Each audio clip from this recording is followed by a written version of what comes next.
이럴 수가. 안 돼. 1997년 민우 아버지 박진수 회장은 믿었던 사업 동료 태식의 교묘한 계략에 걸려 재산을 모두 잃고 마음속 깊은 절망과 충격 속에서 세상을 떠났습니다. 그의 아내 수지는 남편과 재산 문제에 지쳐 아들을 남겨둔 채 자신의 길로 떠나버리고 남겨진 6살 소년 민우는 하루아침에 부모의 보호를 잃고 온 세상에 홀로 내던져진 신세가 되었습니다. 그를 지켜야 했던 은희는 일개 직원이었지만 아이를 안고 달리며 살아남는 길만을 생각했습니다. 그렇게 부잣집 도련님 민우의 유년은 슬픔과 외로움 속에서 시작되었습니다. 세월이 흘러 22년. 민우는 누구도 예상하지 못한 힘과 지혜를 갖춘 젊은 검사로 성장했습니다. 그리고 이제 그는 모든 것을 앗아간 태식 앞에 서 있습니다. 오늘 내 가족과 인생을 망친 대가를 치르게 해주겠다. 과연 작은 여직원 손에서 자란 소녀는 어떻게 거대 권력자를 무너뜨릴 계획을 완성할 수 있었을까요? 그리고 그의 복수는 또 다른 누군가의 운명을 뒤흔들게 될까요? 사연 시작 전 구독과 좋아요 부탁드립니다. 지금 어디에서 듣고 계신지도 댓글로 남겨주세요. 여러분이 계신 곳에 평안과 행복이 함께하길 바랍니다. 국화꽃 냄새가 코끝을 찔렀습니다. 1997년 12월 서울 서초동의 한 대형 장례식장은 대한민국 식품업계의 거물 박진수 회장의 빈소로 가득 차 있었습니다.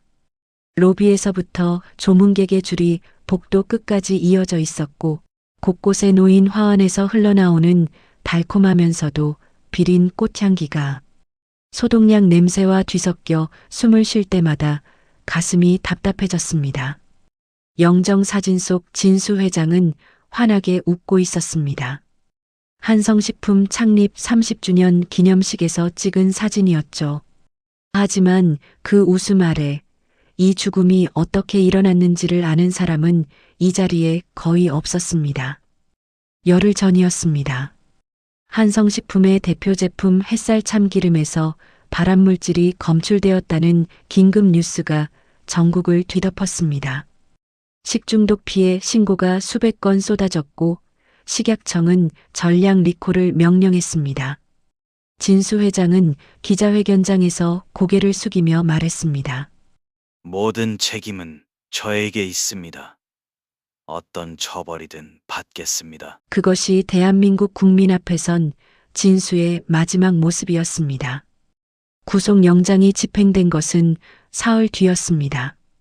진수는 수감 직후 독방에서 쓰러진 채 발견되었고 병원으로 이송되었으나 끝내 의식을 되찾지 못했습니다. 공식 사인은 급성 심근경색. 하지만 진수의 몸에는 설명할 수 없는 멍 자국이 3군데나 남아 있었습니다. 부검은 이루어지지 않았습니다. 누군가 빠르게 화장을 처리했고 유족에게는 선택의 여지가 주어지지 않았습니다. 유족 대기실은 고요했습니다. 벽시계의 초침 소리가 귓속을 파고들 정도였습니다. 째깍, 째깍. 그 소리만이 시간이 흐르고 있다는 것을 알려주고 있었죠. 소파 구석에 6살 민우가 앉아 있었습니다. 검은 상복이 아이 몸에 비해 한참 컸습니다. 소매가 손끝을 덮었고 바짓단은 구두 위로 접혀 올라가 있었습니다. 민우는 두 손으로 부러진 로봇 장난감을 움켜쥐고 있었습니다. 아버지가 마지막으로 사준 것이었죠. 왼팔이 부러져 있었지만 민우는 놓지 않았습니다. 민우의 눈은 건조했습니다. 울지 않았습니다. 울 수 있는 한계를 이미 넘어버린 것이었습니다. 사흘 전 어머니 수진이 민우의 방에 들어왔을 때 수진의 눈은 이미 이 세계에 있지 않은 사람의 눈이었습니다. 수진은 민우의 머리카락을 한번 쓸어내리고 입술을 달싹거렸지만 아무 소리도 내지 못했습니다. 그리고 새벽이 오기 전에 사라졌습니다. 코트 한 벌만 꺼내 들고 현관문을 닫는 소리조차 내지 않은 채 민우는 잠결에 찬바람이 스며드는 것을 느끼고 거실로 나갔지만 엄마의 슬리퍼만 신발장 앞에 놓여 있었습니다. 부르지 않았습니다. 부르면 진짜로 없다는 것이 확인될까봐 무서웠기 때문이죠. 대기실 문이 벌컥 열렸습니다. 은이었습니다. 29살 한성식품 이천공장 품질관리 3팀 소속. 진수 회장이 면접에서 직접 뽑아준 사원이었죠.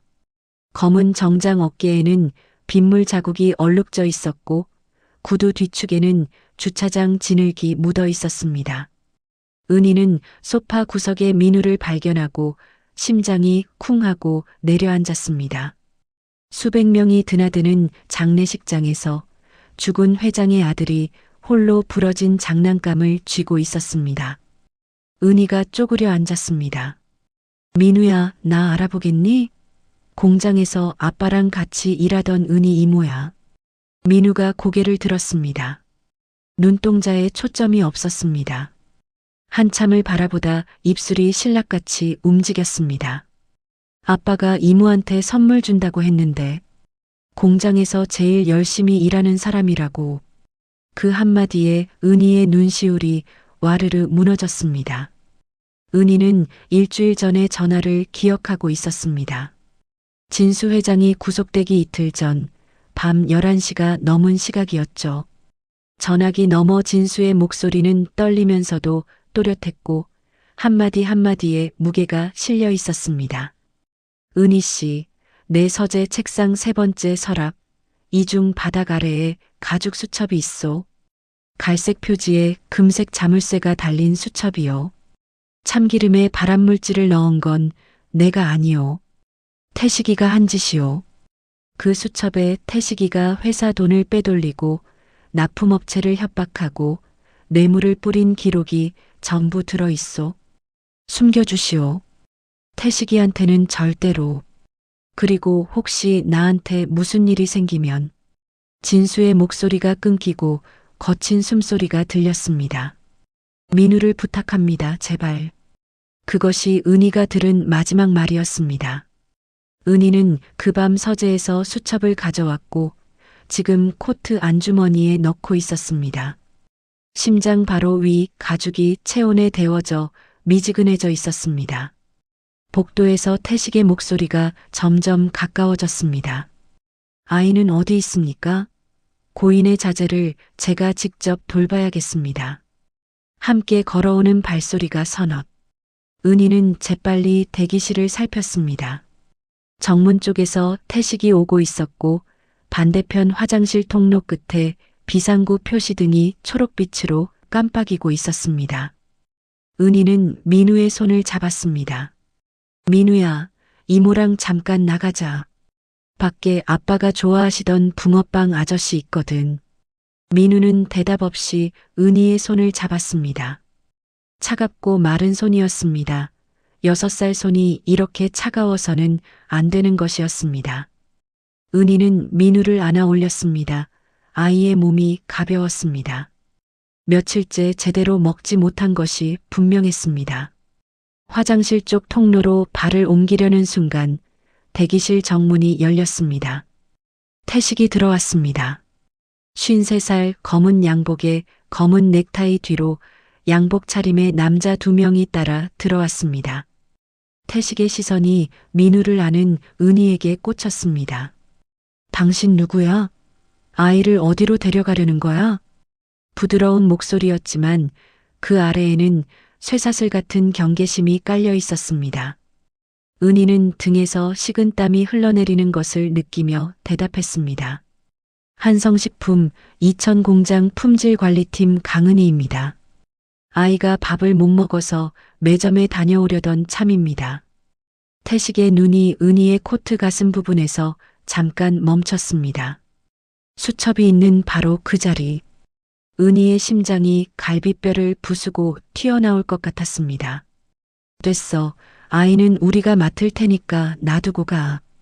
진수형 유언으로 내가 후견인이 됐으니까.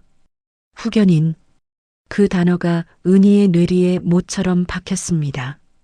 태식이가 민우를 해칠 수 있소. 은희는 민우를 더 꽉 안았습니다. 죄송합니다.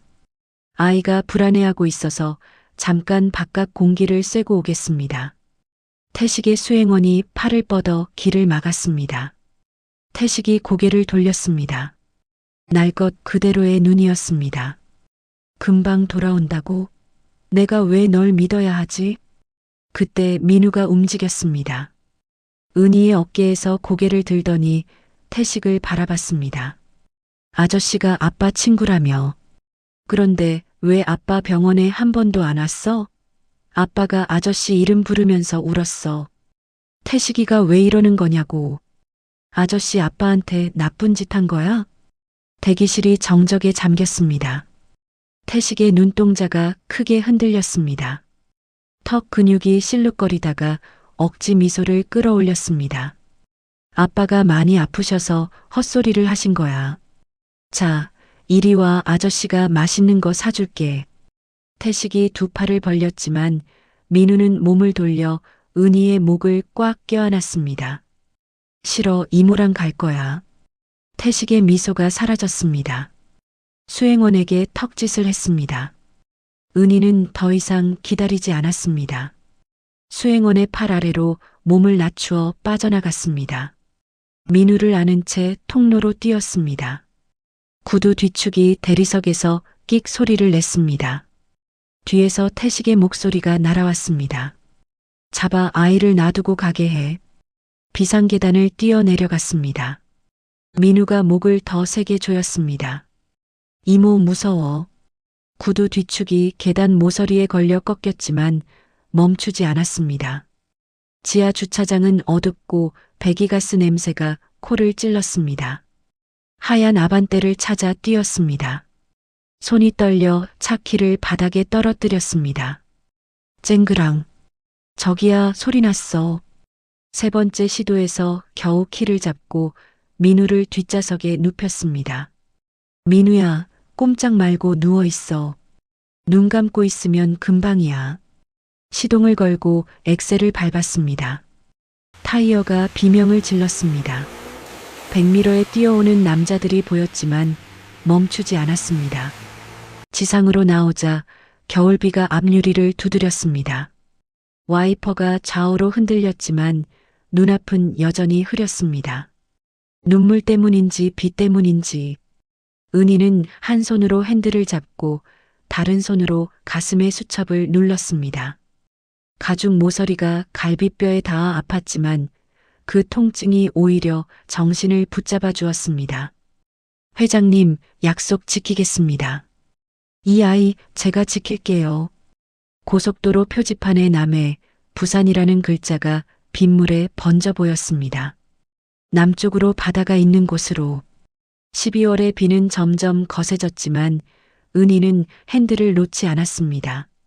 등 뒤에 아이의 숨소리가 있었습니다. 그것만으로 충분했습니다.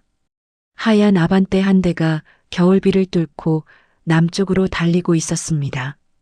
차 안에는 29살 여자와 6살 아이, 그리고 죽은 남자가 남긴 가죽 수첩 한 권. 그 수첩 안에 잠든 진실이 22년 뒤 대한민국을 뒤흔들 폭풍이 될 줄은 빗물에 젖은 고속도로 위에 그 누구도 알지 못했습니다. 은희의 하얀 아반떼가 멈춰선 곳은 남해안의 작은 항구 도시였습니다. 5시간을 달려 도착한 새벽 4시 바닷바람이 차창을 때렸고 멀리서 어선의 기적소리가 안개 속을 뚫고 울려왔습니다. 은희는 운전대에 이마를 댄 채 한참을 움직이지 못했습니다. 핸들을 놓지 않았던 손가락이 굳어서 펴지지 않았습니다.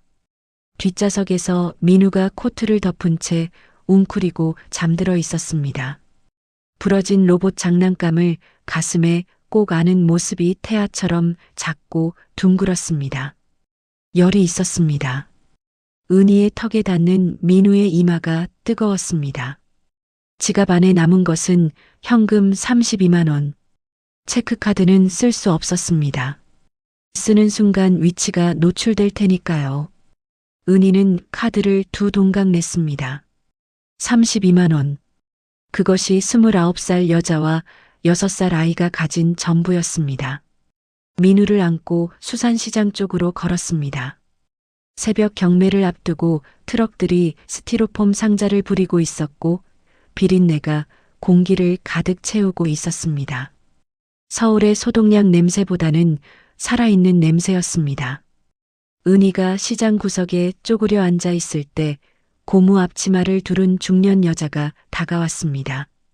아니 저거 뭐야? 애를 안고 거기 앉아 있어? 노숙자야? 일자리가 필요합니다. 뭐든 하겠습니다. 이 아이만 먹일 수 있으면. 여자가 은희를 위아래로 훑어봤습니다. 서울 말씨, 구겨진 검은 정장, 뒤축 꺾인 구두.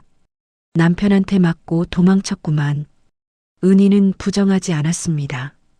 그 오해가 진실보다 안전했으니까요. 시장 골목 끝 빈 가게에서 은희와 민우의 항구 생활이 시작되었습니다. 유리창은 금이 가 있었고 보일러가 터져 온수가 나오지 않았습니다. 첫날 밤 장판이 얼음장이었습니다. 천장에서 물이 똑똑 떨어지는 소리가 밤을 잘게 쪼갰습니다. 민우가 가물거리는 눈을 떴습니다. 이모, 여기 어디야? 바다 근처야. 내일 아침에 갈매기 소리 들려줄게.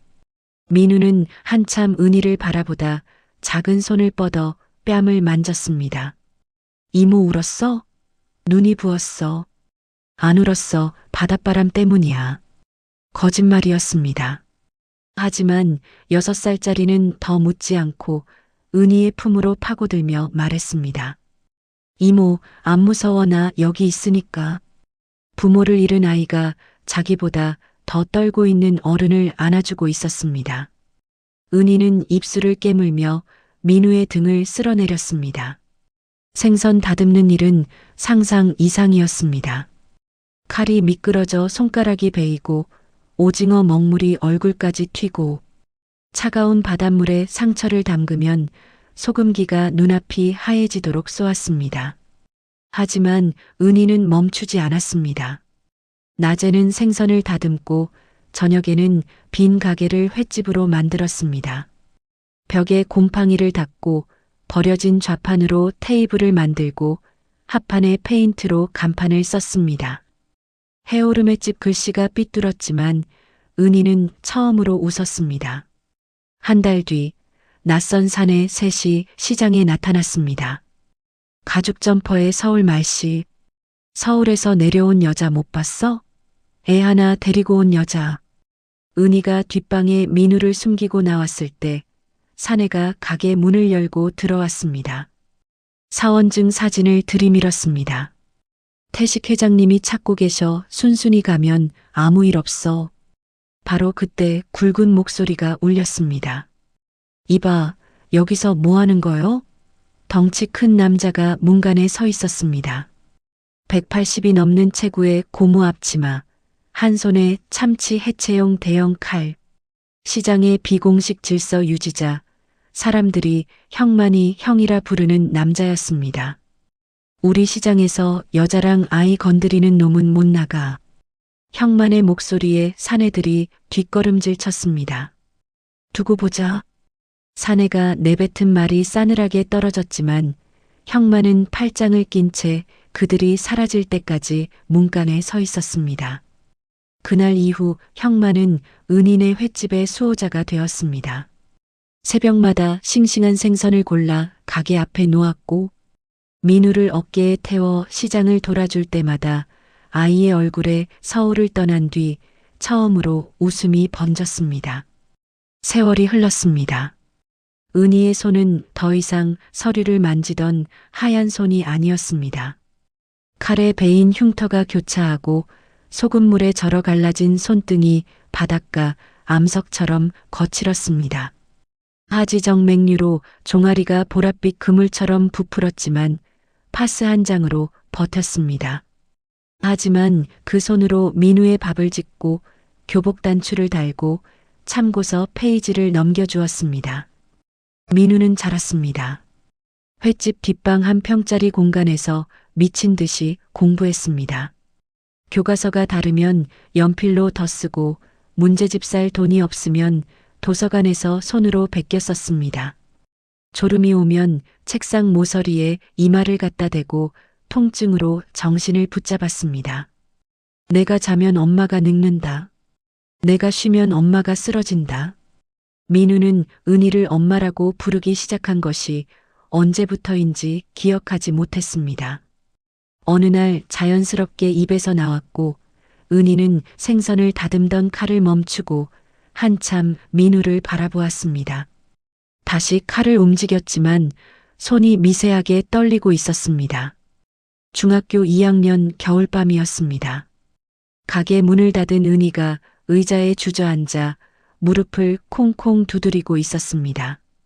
민우가 나와 무릎을 꿇고 파스를 붙이기 시작했습니다. 굳은 살이 박이고 핏줄이 붉어진 다리에 엄마, 나 검사 될 거야. 아빠를 죽인 사람이 누군지 다 알아.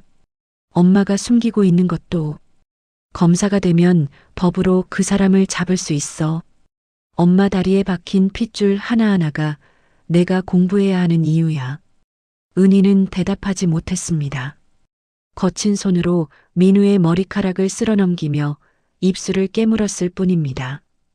고등학교 3학년 때 횟집 텔레비전에서 뉴스가 나왔습니다. 한성식품 태식 회장이 식품유통대상을 수상하며 업계 최고 경영인으로 선정되었습니다. 화면 속 태식은 트로피를 들어 올리며 환하게 웃고 있었습니다. 은희가 들고 있던 접시를 놓쳤습니다. 새 조각이 났습니다. 민우는 태식의 웃는 얼굴을 바라보다 깨진 접시 조각을 집어들었습니다. 날카로운 모서리가 손바닥을 파고들었지만 표정이 변하지 않았습니다. 엄마, 저 사람 웃음소리 곧 끝나게 해줄게. 끓는 솥에서 올라오는 김이 민우의 얼굴을 반쯤 가렸습니다. 김너머의 눈은 더 이상 소년의 눈이 아니었습니다. 그해 겨울 민우는 법과대학에 수석 합격했습니다. 형만이 참치 한 마리를 통째로 해체하며 잔치상을 차렸고 은희는 방파제에 나가 혼자 울었습니다. 기쁨 속에 두려움이 섞여 있었습니다. 민우가 서울로 간다는 것은 태식의 영역으로 걸어 들어간다는 뜻이었으니까요. 떠나는 날 아침 은희는 도시락을 쌌습니다.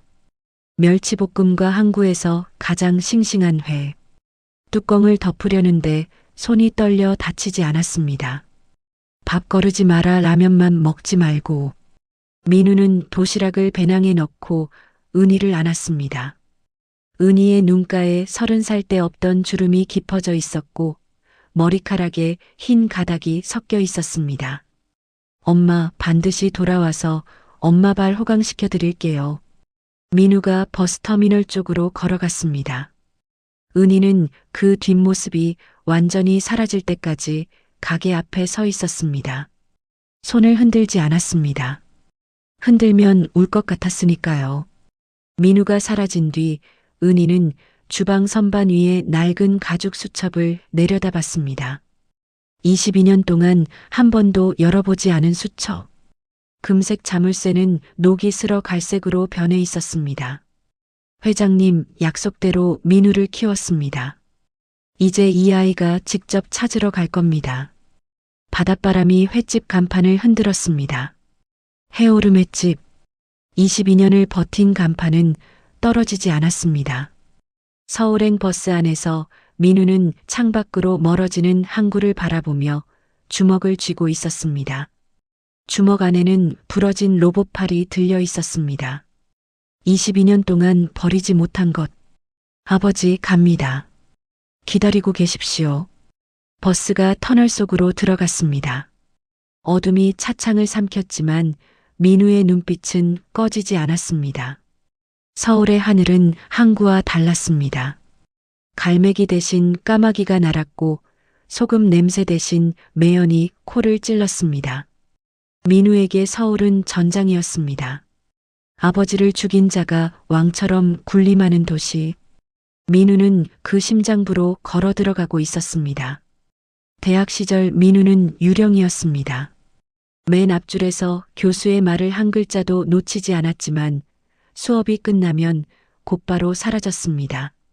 새벽 4시에 일어나 비상등 아래에서 판례집을 읽었습니다. 형사법, 기업범죄, 식품안전법. 교수들은 의아해했지만 민우에게는 이유가 있었습니다. 밤마다 기숙사 서랍 맨 아래 칸을 열어 확인하는 것이 있었습니다. 은희가 입학 선물로 건네준 낡은 가죽 수첩. 떨리는 손으로 내밀며 은희가 말했습니다. 내 아버지가 남기신 거야. 22년 동안 지켜왔어. 이제 내 차례야. 하지만 조심해라. 이걸 노리는 사람들이 있어. 수첩을 펼쳤지만 읽을 수가 없었습니다. 숫자와 알파벳이 뒤섞인 암호. 반년 동안 패턴을 분석하고 암호학 서적을 대조했지만 벽은 꿈쩍도 하지 않았습니다. 3학년 겨울 기숙사 책상 위에 수첩을 펼쳐놓고 머리를 쥐어뜯다가 민우는 주먹으로 책상을 내리쳤습니다. 그때 수첩 맨 뒤에서 접힌 종이가 미끄러져 나왔습니다. 빈 종이인 줄 알았지만 스탠드 불빛에 비추니 바늘로 눌러 쓴 글씨가 보였습니다. 아들아, 이 수첩의 암호는 내 이름이 열쇠다. 내가 태어난 날 내 이름의 자음과 모음을 숫자로 바꾸면 모든 문이 열린다. 아버지를 용서해라. 너를 지키지 못한 것이 가장 큰 죄다. 사랑한다. 민우의 시야가 흐려졌습니다.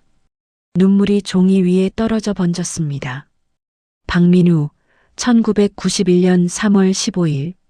떨리는 손으로 이름을 분해하고 생년월일을 결합해 치환표를 만들었습니다. 새벽부터 날이 밝을 때까지 계산하고 또 계산했습니다. 아침 7시 첫 페이지가 풀렸습니다.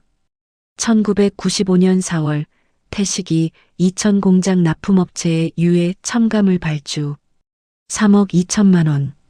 두 번째 줄 식약청 과장에게 검사 결과 조작대가 8천만 원. 10년치 기록이 쏟아져 나왔습니다. 그리고 마지막 페이지. 1997년 11월 20일. 태식 참기름 라인에 발암물질 투입 지시. 목적 식중독 사태 유발 후 진수에게 책임 전가. 하지만 이 기록만으로는 부족했습니다. 공소시효가 지난 것도 있었고 물증이 사라졌을 가능성이 높았습니다. 과거의 증거와 현재의 범죄를 동시에 잡아야 했습니다. 법대를 수석 졸업한 민우는 사법연수원을 거쳐 검사로 임관했습니다. 식약처 파견 2년간 식품업계의 구조를 낱낱이 해부한 뒤 서울중앙지검 특수부로 옮겼습니다. 그리고 부장검사에게 수사 제안서를 냈습니다. 한성식품 비자금 조성 의혹. 한성식품이 외부 컨설턴트를 채용 중입니다. 식품안전 인증 전문가를 찾고 있습니다. 제가 들어가겠습니다. 2025년 가을 한성식품 본사 로비에 들어섰습니다. 대리석 바닥에 금박 로고, 천장에 대형 샹들리에, 벽면에 아버지의 젊은 시절 사진이 걸려 있었지만 그 옆에 태식의 취임식 사진이 더 크게 걸려 있었습니다. 민우의 이름은 이제 강준혁. 검찰이 만든 완벽한 위장 신분이었습니다. 38층 회장실. 가죽 소파에 몸을 묻은 태식이 시가 연기를 내뿜고 있었습니다. 22년 만이었습니다. 세월이 머리카락을 희끗하게 물들였지만 탐욕으로 번들거리는 눈은 똑같았습니다. 민우의 심장이 요동쳤습니다. 피가 거꾸로 솟는 느낌이었습니다.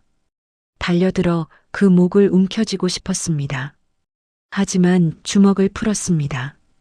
손톱 자국이 빨갛게 패인 손바닥을 바지에 문지르고 입꼬리를 올렸습니다. 처음 뵙겠습니다, 회장님. 식품안전 컨설턴트 강준혁입니다. 태식이 사람을 평가하듯 민우의 눈을 봤습니다. 민우는 모든 감정을 지원했습니다.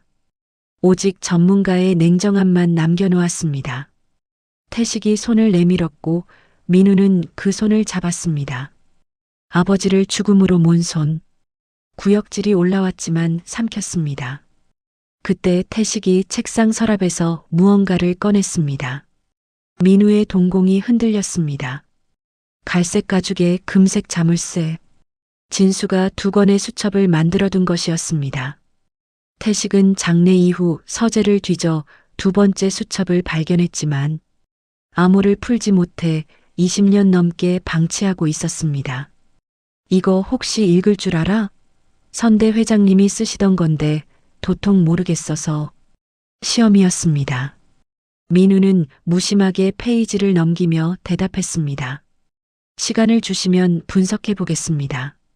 수첩을 서류 가방에 점심 메뉴판 넣듯 자연스럽게 집어넣고 회장실을 나왔습니다. 복도에서 벽에 등을 기대고 눈을 감았습니다. 심장이 터질 것 같았습니다. 이제 수첩이 2권이다. 아버지가 만든 2권이 합쳐지면 태식의 22년간 범죄 전모가 완성됩니다. 민우는 낮에는 컨설턴트로 박람회 인증 작업을 하고 밤에는 서버에서 비자금 흔적을 추적했습니다. 과거의 수첩 기록과 현재의 자금 흐름이 정확히 일치했습니다. 같은 수법, 같은 경유지. 22년간 한 번도 바꾸지 않은 자만의 대가. 결정적 기회는 태식의 술자리에서 왔습니다. 고급 요정에서 식약처 관리에게 대놓고 뇌물을 건네는 현장. 민우는 주머니 속 녹음기의 버튼을 눌렀습니다. 태식이 술을 따르며 말했습니다. 원래 장사라는 게 이런 거야. 깨끗한 척하면 망해. 진수 형도 깨끗한 척하다 망한 거거든. 진수 형. 아버지의 이름이 태식의 입에서 술안주처럼 나오는 순간 민우의 어금니가 끼득 소리를 냈습니다. 하지만 고개를 숙이며 술잔을 받았습니다. 입술만 적시고 내려놓았습니다. 요정을 나와 차에 올라타 핸들에 이마를 기대었습니다. 참았던 분노가 위산처럼 목구멍을 태웠습니다. 녹음기를 꺼내 부러진 로봇팔을 만지작거렸습니다. 아버지, 한 발 더 다가갔습니다. 은희에게 전화를 걸었습니다. 민우야, 밥은 먹었니? 은희의 목소리는 밝았지만 기침이 섞여 있었습니다. 20년 넘게 새벽 냉기를 맞은 대가였습니다. 엄마, 조금만 더 기다려요. 곧 끝나요.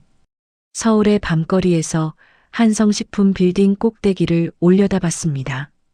38층의 불이 아직 켜져 있었습니다. 민우는 속으로 중얼거렸습니다. 불을 끌 시간이 다가오고 있다. 태식. 전국 식품 박람회까지 석 달. 민우의 복수는 초읽기에 들어가고 있었습니다. 박람회 2달 전. 민우는 호텔방 이중 바닥에 수첩 2권을 나란히 펼쳐놓고 대조 작업을 하고 있었습니다. 은희가 지킨 수첩에는 태식의 범죄 지시 기록이, 태식이 건넨 수첩에는 비자금 계좌와 돈의 흐름이 담겨 있었습니다. 2권이 합쳐지니 22년간의 범죄가 하나의 그림으로 완성되었습니다. 뇌물 횡령, 식품안전법 위반, 그리고 1997년 참기름 발암물질 투입 지시. 민우의 손끝이 떨렸습니다. 분노가 아니라 흥분이었습니다. 아버지가 10년에 걸쳐 만든 퍼즐의 마지막 조각이 맞춰진 것이었습니다. 하지만 위험도 가까워지고 있었습니다. 어느 날 호텔방에 돌아오니 문의방범 장치가 미세하게 어긋나 있었습니다. 누군가 들어왔다 나간 흔적이었습니다. 서랍을 열어보니 속옷의 배열이 달라져 있었고 이중 바닥에 먼지 패턴이 지워져 있었습니다. 수첩은 항상 몸에 지니고 다녔기에 무사했지만 등골에 찬 기운이 쭉 내려갔습니다. 다음 날 부장검사에게 보고했습니다. 방이 수색당했습니다. 태식이 움직이기 시작한 것 같습니다. 부장검사의 목소리가 무거웠습니다. 빠져라, 박 검사. 지금 나오면 이미 확보한 증거만으로도 기소할 수 있어. 민우는 눈을 감았습니다. 서버의 비자금 원본 데이터, 수첩의 과거 기록, 녹음 파일. 충분할 수도 있었습니다. 하지만 태식의 변호사 군단이 증거의 적법성을 문제 삼으면 재판이 길어질 것이었습니다. 결정타가 필요했습니다. 박람회 현장에서 태식을 끝내야 했습니다. 2달만 더 주십시오. 박람회에서 끝내겠습니다. 박 검사 감정에 끌려가고 있는 거 아닌가? 아닙니다. 이성입니다. 침묵이 흘렀습니다. 부장검사가 한숨을 내쉬며 말했습니다. 2달이야 단 하루도 더는 안 돼. 그로부터 일주일 뒤 태식이 민우를 회장실로 불렀습니다. 38층 회장실에 들어서는 순간 공기가 달랐습니다. 평소의 시가 연기 대신 찬 기운이 감돌았습니다. 태식은 책상에 앉아 있지 않고 창가에 서 있었습니다. 서울 전경을 내려다보며 손가락으로 유리창을 톡톡 두드리고 있었습니다. 강 컨설턴트, 아니 뭐라고 불러야 하나? 태식이 돌아섰습니다. 입꼬리에 미소가 걸려 있었지만 눈은 웃지 않았습니다. 책상 위에 서류 봉투가 놓여 있었습니다. 태식이 봉투를 밀었습니다. 열어봐. 민우는 침착하게 봉투를 열었습니다. 사진 한 장이 나왔습니다. 심장이 멈추는 듯 했습니다. 항구의 횟집 앞, 은희가 민우를 안고 있는 사진이었습니다. 민우가 서울로 떠나기 전날 찍힌 것으로 보였습니다. 누군가 오래전부터 은희를 감시하고 있었던 것입니다. 태식이 사진을 손가락으로 톡톡 두드렸습니다. 강은희, 한성식품 품질관리 3팀, 1997년 퇴사 후 행방불명, 22년 만에 남해안 항구에서 횟집을 하고 있더군. 그리고 이 여자가 안고 있는 남자가 누구인지 궁금해서 좀 알아봤어. 태식이 2번째 봉투를 밀었습니다.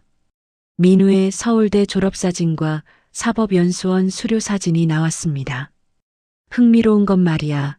이 남자의 얼굴이 내 앞에 앉아 있는 강준혁 씨와 꽤 닮았다는 거야. 아주 많이. 민우의 손톱이 허벅지를 파고들었습니다. 바지 천 아래에서 피가 스며들고 있었지만 표정은 움직이지 않았습니다. 태식이 내선 전화를 들었습니다. 들어와. 회장실 연문이 열리고 2 남자에게 이끌려 은희가 들어왔습니다. 은희의 얼굴은 창백했고 입술이 말라 있었습니다. 눈이 부어 있었습니다. 은희의 시선이 민우를 찾아냈습니다. 0.5초 동안 2 사람의 눈이 마주쳤습니다. 민우의 가슴 속에서 폭풍이 몰아쳤습니다. 엄마. 달려가서 안고 싶었습니다. 괜찮으냐고, 아프지 않으냐고 묻고 싶었습니다. 하지만 달려가면 끝입니다. 모든 것이 끝납니다. 태식이 은희와 민우를 번갈아 보며 물었습니다. 강은희 씨, 이 남자 알아? 은희의 입술이 떨렸습니다. 하지만 고개를 저었습니다. 처음 보는 사람입니다. 태식이 민우를 봤습니다. 이 여자는? 민우는 사진을 한 번 더 보고 내려놓았습니다. 목소리가 제 것이 아닌 것처럼 느껴졌습니다. 처음 보는 분입니다. 그 5글자가 입에서 나오는 순간 민우의 심장에 균열이 갔습니다. 22년 동안 자신을 키워준 사람을 모른다고 했습니다. 새벽마다 경매장을 뛰고 칼에 베이고 기름에 데이며 자신을 먹이고 입히고 재워준 사람을 모른다고. 은희도 듣고 있었습니다. 민우가 자신을 부정하는 것을. 은희의 눈가가 미세하게 떨렸지만 시선을 내리깔았습니다. 은희는 알고 있었습니다. 민우가 왜 그렇게 대답해야 하는지를. 태식은 2 사람의 반응을 번갈아 살폈습니다. 확신이 없는 듯 입술을 씹다가 손을 내저었습니다. 됐어. 가봐. 은희가 먼저 나갔습니다. 민우도 고개를 숙이고 회장실을 나왔습니다. 복도에서 엘리베이터를 기다리는 은희의 등이 보였습니다. 작고 구부정한 등, 22년의 세월이 짓누른 등. 민우는 3걸음 뒤에서 멈췄습니다. 말을 걸 수 없었습니다. CCTV가 돌아가고 있었습니다. 은희가 엘리베이터에 탔습니다. 문이 닫히기 직전 은희가 고개를 돌렸습니다. 입술이 달싹거렸습니다. 소리 없이. 하지만 민우는 읽었습니다. 힘내라. 엘리베이터 문이 닫혔습니다. 민우는 비상계단으로 뛰었습니다. 1층까지 38층을 내려갔습니다. 골목으로 나와 벽에 주먹을 내리쳤습니다. 쿵! 피부가 찢어지고 피가 벽돌에 번졌습니다. 다시 내리쳤습니다. 쿵! 통증이 올라왔지만 멈추지 않았습니다. 엄마를 모른다고 했습니다. 소리 없는 통곡이 골목을 채웠습니다. 28살의 검사가 서울 한복판 골목에서 무릎을 꿇고 있었습니다. 주먹에서 피가 흘러 콘크리트 위에 검은 얼룩을 만들었습니다. 한참 뒤 민우는 일어섰습니다. 피 묻은 손을 코트 주머니에 넣고 걸었습니다. 수첩을 숨겨야 했습니다. 태식이 다시 수색할 것이 분명했습니다. 호텔도 서비스 아파트도 안전하지 않았습니다.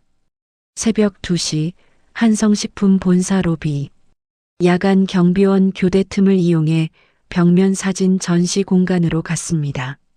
CCTV 사각지대 아버지의 젊은 시절 단체 사진 액자를 벽에서 들어 올려 뒷판과 벽면 사이의 틈에 방수 비닐로 감싼 수첩 2권을 밀어 넣었습니다.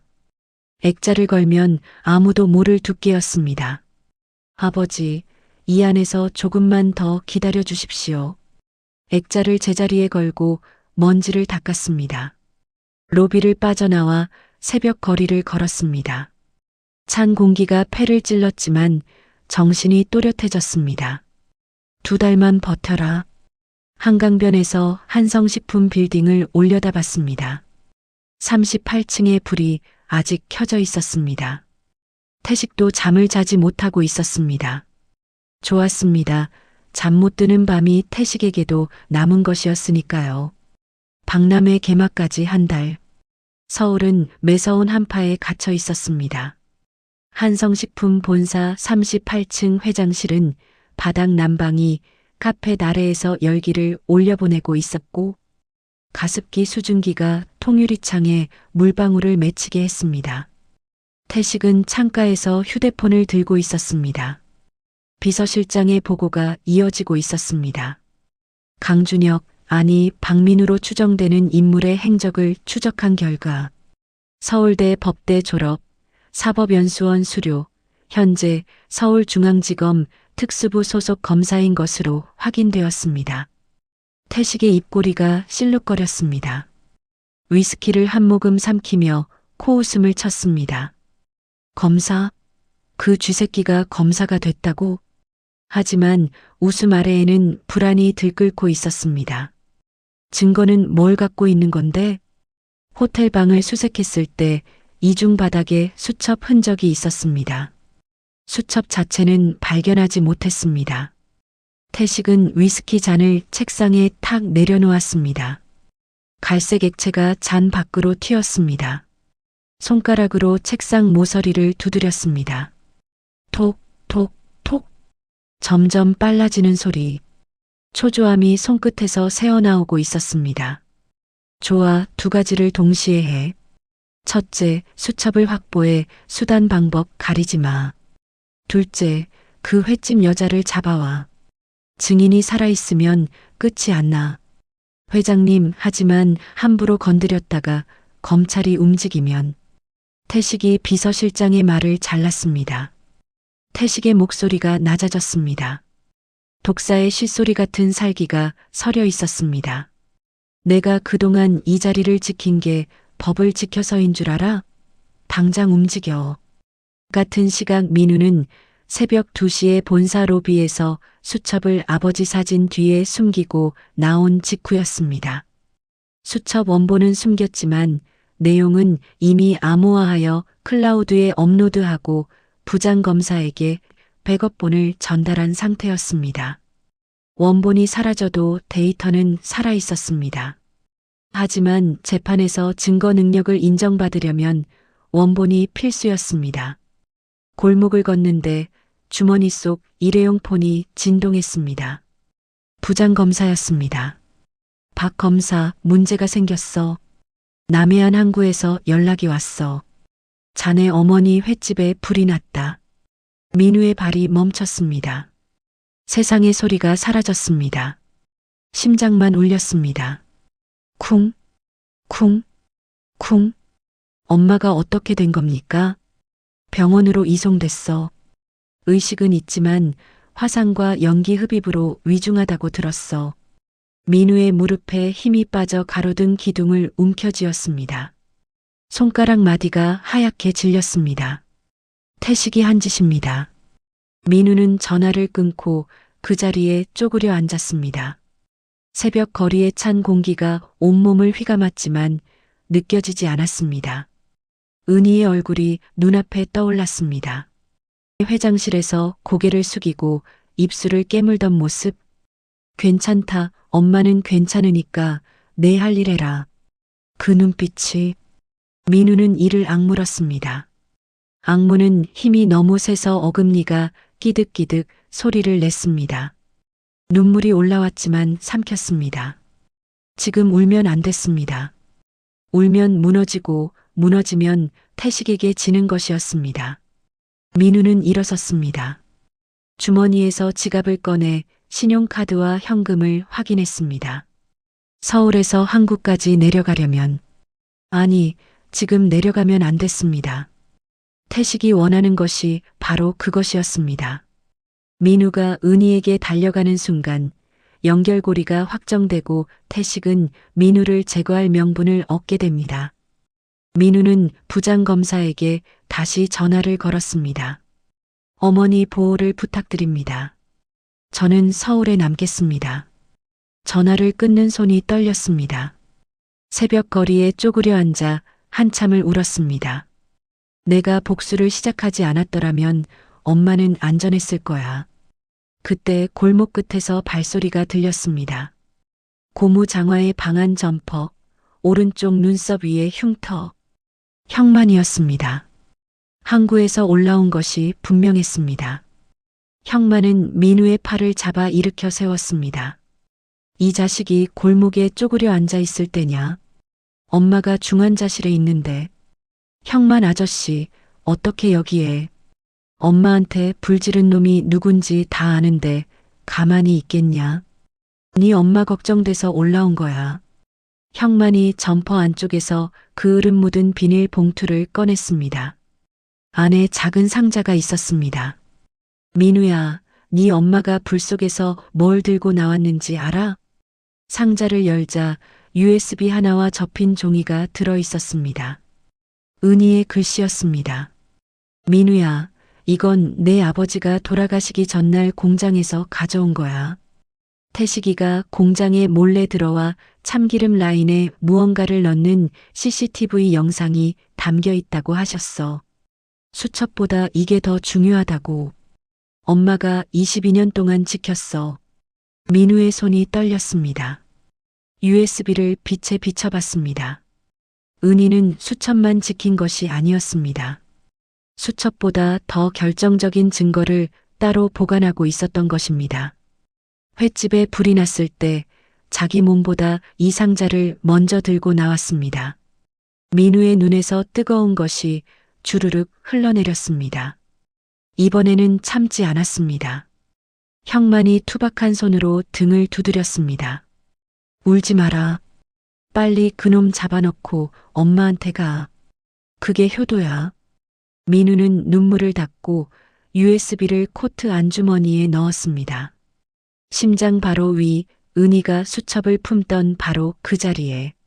아침이 되자 민우는 한성식품 본사에 출근했습니다. 평소처럼 출입증을 찍었지만 오늘은 지하 2층 서버실로 향했습니다. 잠겨 있어야 할 문이 열려 있었습니다. 안에서 비서실장과 IT팀장이 파일 삭제 프로그램을 돌리고 있었습니다. 진행률 37%.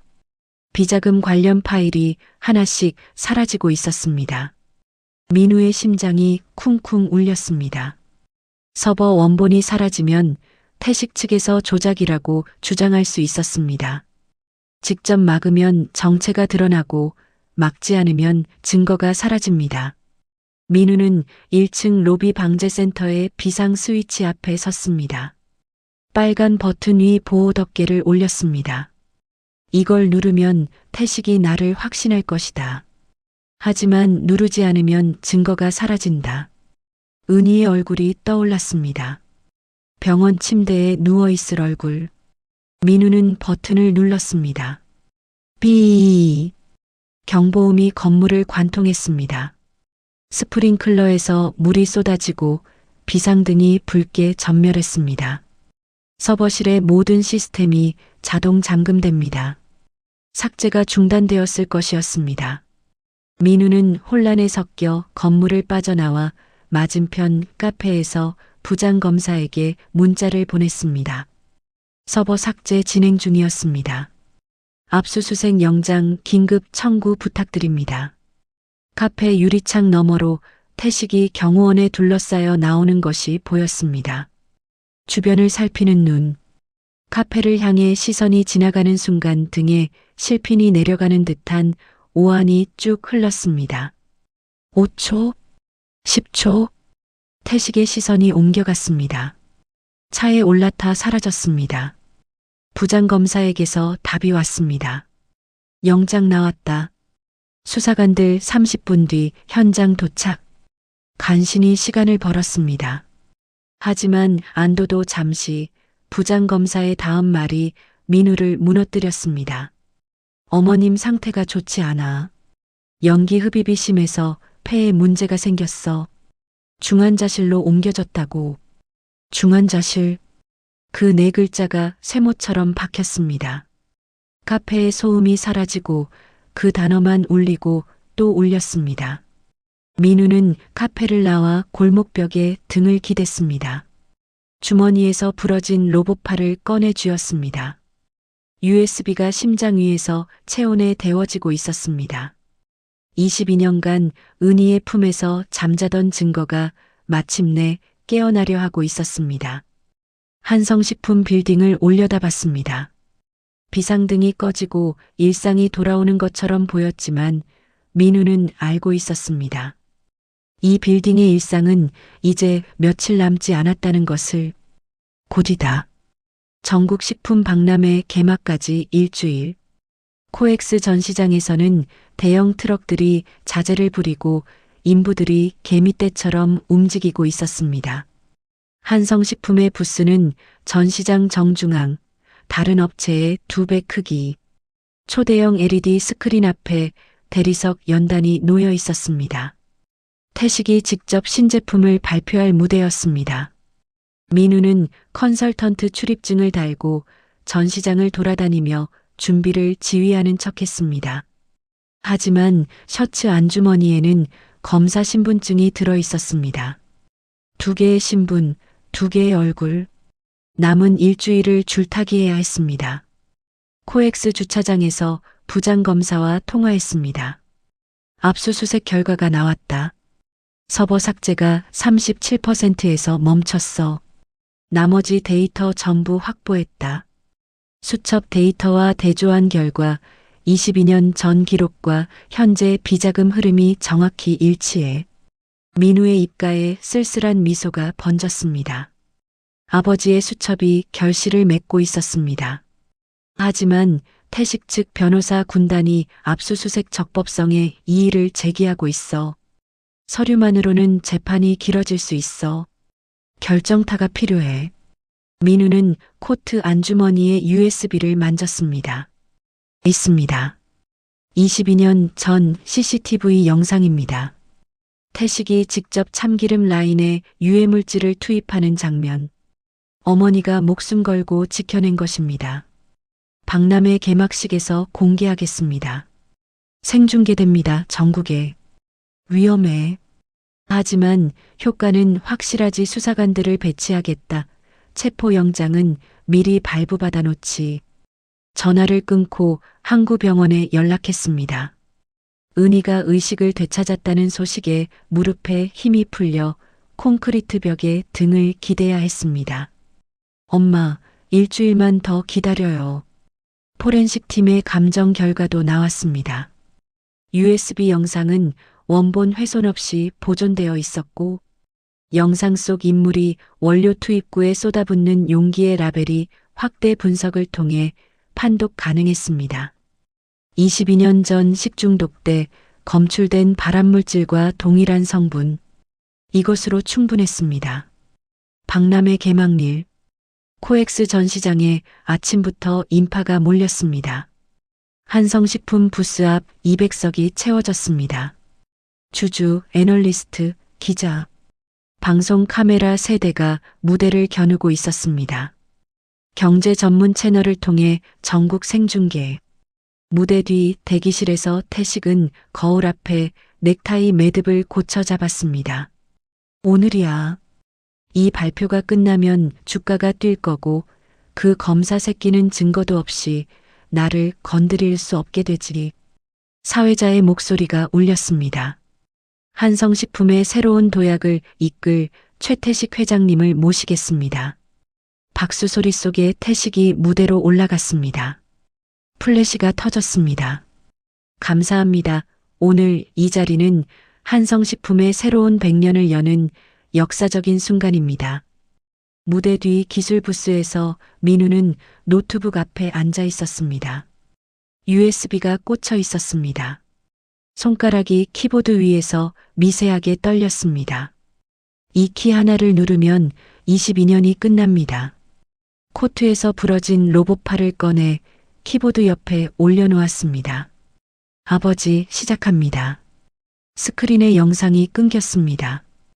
2초간의 검은 화면 관중이 웅성거렸습니다. 그리고 새로운 영상이 떠올랐습니다. 거친 흑백 화질의 CCTV.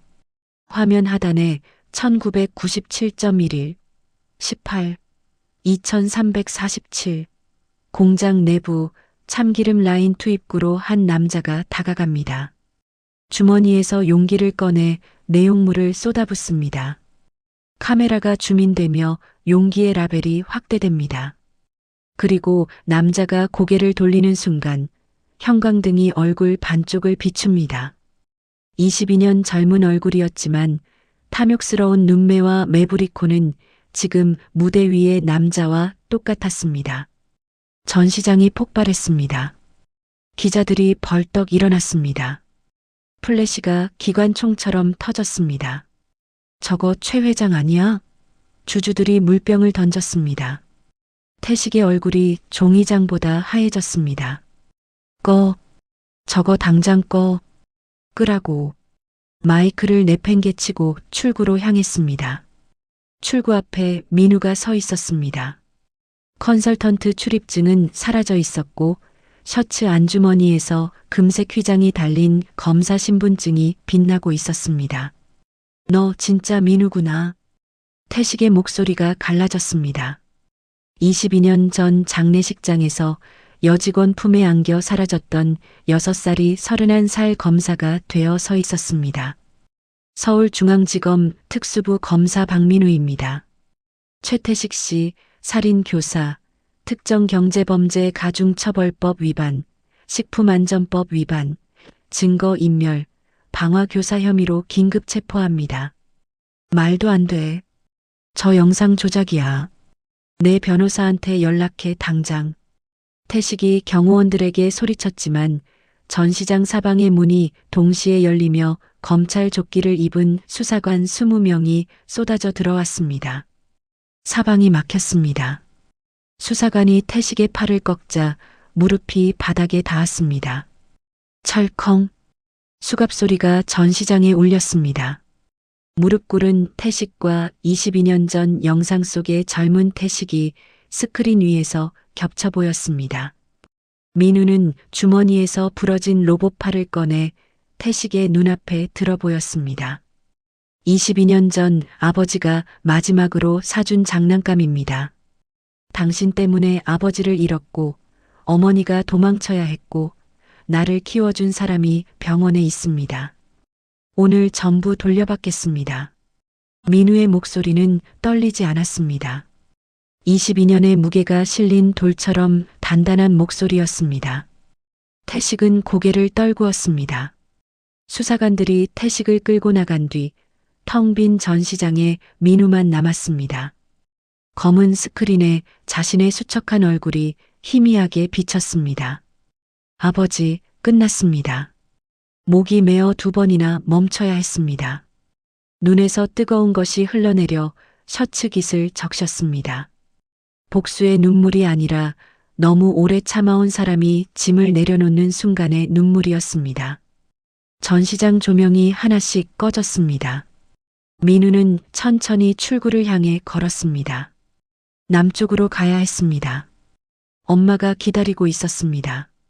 태식이 체포된 날 오후 민우는 서울역에서 무궁화호를 탔습니다. KTX가 아니라 느린 기차를 골랐습니다.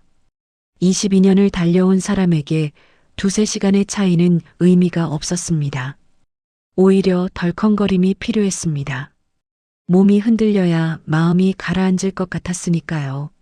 창가 자리에 앉아 이마를 유리에 기댔습니다. 차가운 감촉이 달아오른 이마를 식혀주었습니다. 눈을 감으면 오늘 낮의 장면들이 필름처럼 돌아갔습니다. 스크린에 뜬 영상, 종이장처럼 하얘진 태식의 얼굴, 수갑의 철컹 소리. 끝이 났습니다. 하지만 통쾌함은 오지 않았습니다. 아버지는 이 순간을 볼 수 없었고, 어머니 수지는 사라졌고, 이 모든 것을 가능하게 해준 은희는 병원에 누워 있었습니다. 복수는 끝났지만 잃어버린 것들은 돌아오지 않았습니다. 남해안에 가까워지자 바다 냄새가 스며들기 시작했습니다. 짠바람에 섞인 해조류 냄새. 민우의 코끝이 찡했습니다. 서울에서 태어났지만 진짜 고향은 이 항구였습니다. 은희가 새벽마다 경매장을 뛰던 수산시장, 형만이 참치를 해체하며 웃던 좌판, 비린내가 벽지에 밴 횟집 뒷방. 항구병원은 3층짜리 작은 건물이었습니다. 페인트가 벗겨진 외벽에 남항의료원이라는 간판이 삐뚤게 붙어 있었습니다. 302호 앞에 섰습니다. 문틈으로 생체 모니터의 삐소리가 들렸습니다. 문을 밀었습니다. 침대에 은희가 누워 있었습니다. 51살의 은희는 22년 전 민우를 안고 뛰던 29의 여자가 아니었습니다. 머리카락이 허옇게 새었고 얼굴에 주름이 깊었습니다. 오른쪽 팔뚝에 화상 자국이 붉은 지도처럼 번져 있었고 코에 산소 호스가 꽂혀 있었습니다. 하지만 은희의 눈은 떠져 있었습니다. 문 쪽으로 돌아온 눈이 민우를 봤습니다. 민우야. 그 세 글자가 병실 공기를 가르고 민우의 가슴에 꽂혔습니다. 22년 동안 매일 불렀을 이름. 밥 먹어라, 민우야. 학교 다녀와, 민우야. 피 한 방울 섞이지 않은 사람의, 그러나 어떤 혈연보다 깊은 사랑이 담긴 이름. 민우는 병실 문턱에서 한 발도 떼지 못했습니다. 코엑스에서 태식 앞에 설 때도, 화재경보 버튼을 누를 때도 떨리지 않았던 다리가 돌처럼 굳어버렸습니다. 은희가 왼손을 뻗었습니다. 굳은 살이 박이고 칼에 베인 흉터가 교차하는 손. 이리 와 어서. 민우의 다리가 풀렸습니다. 걸음이 빨라지더니 마지막 한 걸음에서 무릎이 침대 옆 바닥에 닿았습니다. 은희의 손을 두 손으로 움켜쥐었습니다. 22년 전 장례식장에서 처음 잡았을 때는 차가웠던 손이 지금은 따뜻했습니다. 엄마, 끝났어요. 최태식이 잡혔어요. 수갑이 채워졌어요. 아버지 수첩이 증거가 됐어요. 엄마가 22년 동안 지킨 게 전부 증거가 됐어요. 참으려 했지만 참아지지 않았습니다. 엄마의 손을 잡는 순간 감정이 댐을 무너뜨리며 쏟아졌습니다. 28살 남자가 병원 침대 옆에서 어린아이처럼 울었습니다. 은희는 왼손으로 민우의 머리카락을 쓸어넘겼습니다. 거친 손바닥이 두피에 닿는 감촉이 어릴 때와 똑같았습니다. 울지 마. 다 큰 놈이 왜 이래.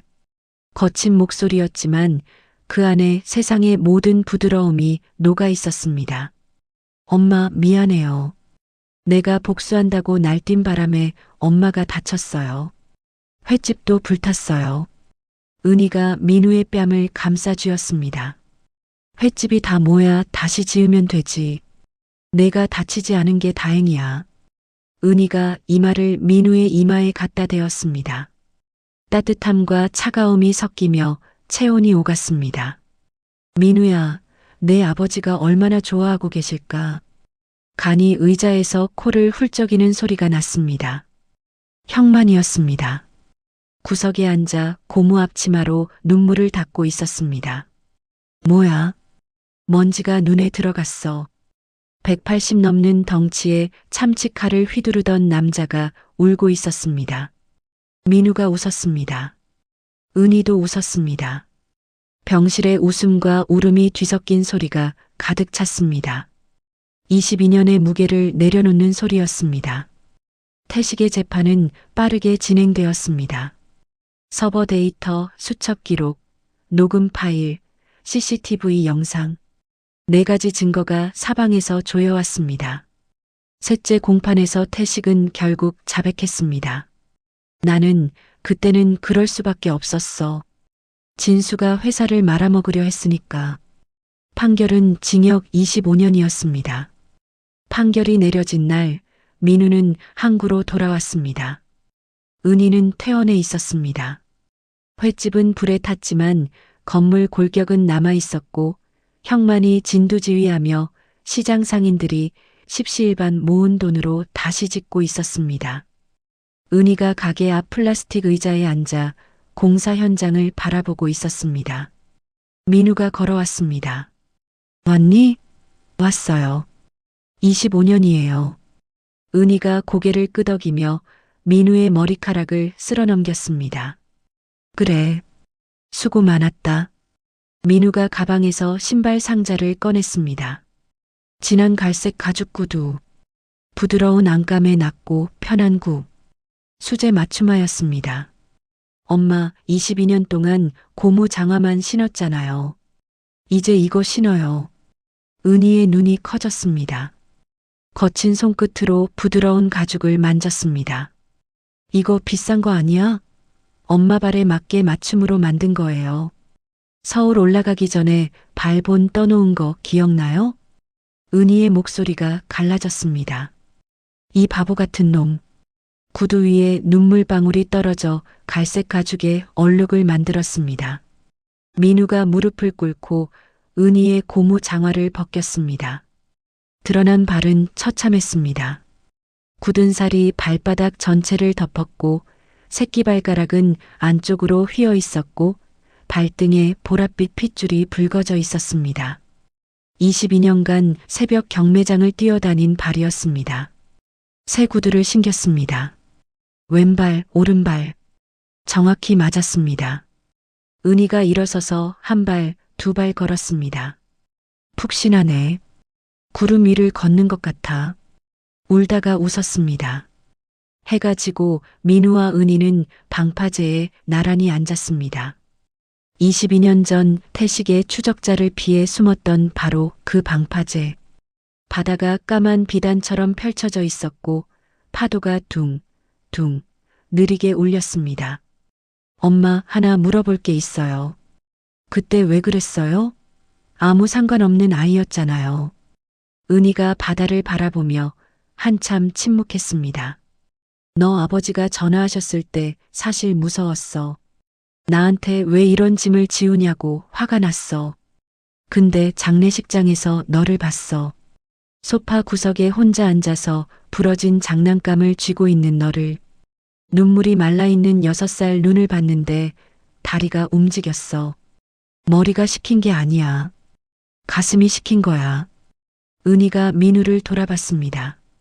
너를 안고 뛰었는데 내가 내 목을 꽉 잡았어.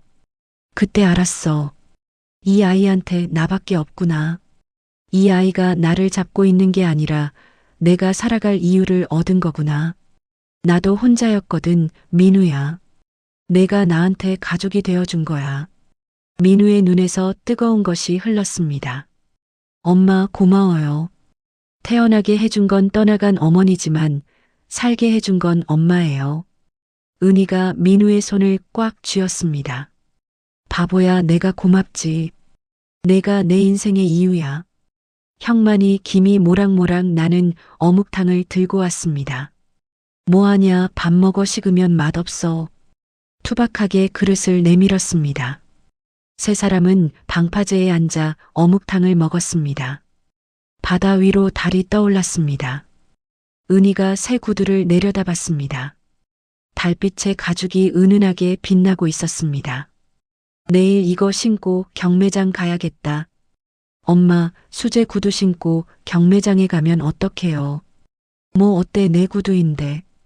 세 사람의 웃음소리가 바닷바람에 실려 항구 위로 퍼졌습니다.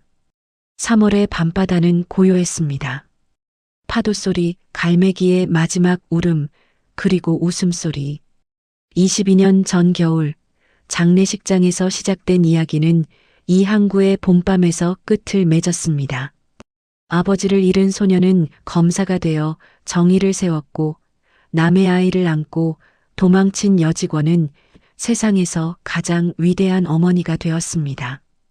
혈연으로 맺어진 가족은 흩어졌지만 가슴으로 맺어진 가족은 끝까지 곁을 지켰습니다. 진정한 가족은 핏줄로 태어나는 것이 아닙니다. 함께 울고, 함께 버티고, 함께 웃는 것. 그것이 가족입니다. 등대가 회전하며 어둠을 갈랐습니다.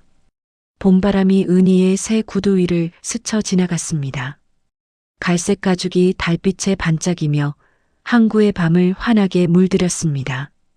오늘 이야기가 마음에 드셨다면 구독과 좋아요, 알림 설정 꼭 부탁드립니다. 그리고 댓글로 여러분의 생각도 나눠주세요. 혹시 비슷한 경험이 있으신 분은 여러분의 이야기도 들려주세요. 그럼 다음 이야기에서 또 뵙겠습니다. 여러분, 사랑하는 분들과 함께 따뜻하고 평안한 하루 보내시길 바랍니다. 감사합니다.